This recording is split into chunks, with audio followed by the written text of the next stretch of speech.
12 jurors who found Donald Smith guilty of the murder and rape and kidnapping of 8-year-old Cherish Periwinkle last week. They will soon decide whether he is sentenced to die. This has been a day of testimony and happening now, day one of the penalty phase. The state is asking for the death penalty while the defense is trying to get life in prison without parole. And our Shelby Danielson is live now with a closer look at today's very emotional testimony. And Shelby, I know that included a woman who described her encounter with Donald Smith. That's right, Heather. That's who you're going to hear from tonight. Now, the state rested their case earlier than expected today, and that's because they said they really proved their point last week when Donald Smith was found guilty. So they called their first and only witness to the stand this morning, now a mother of 4. When she got up there, she described the horrifying encounter she had with Donald Smith many years ago, and her sobbing and the description that she gave was so intense that entire courtroom was completely silent as she told her story.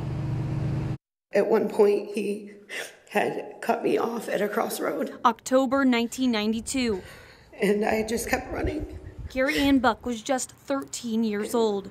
I did make it to Tamara's house, and no one was home, and I pounded on the door, no one answered. But she remembers every moment vividly. Behind the school, there was a small playground. She recalls her frantic search for an escape from a stranger. She stumbled upon a playground behind Windy Hills Elementary and crawled into a tube slide. I was holding and pushing out with my hands and my feet inside this.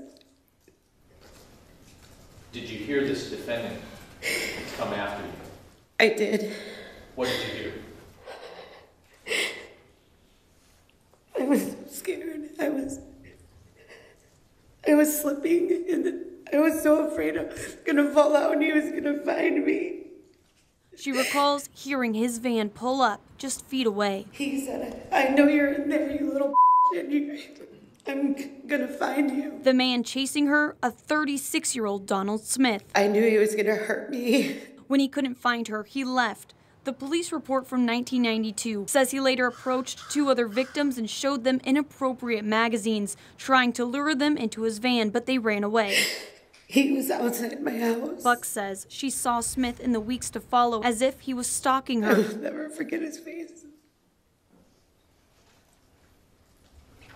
The person who chased after you into that playground, is this man who sits right here? Yes.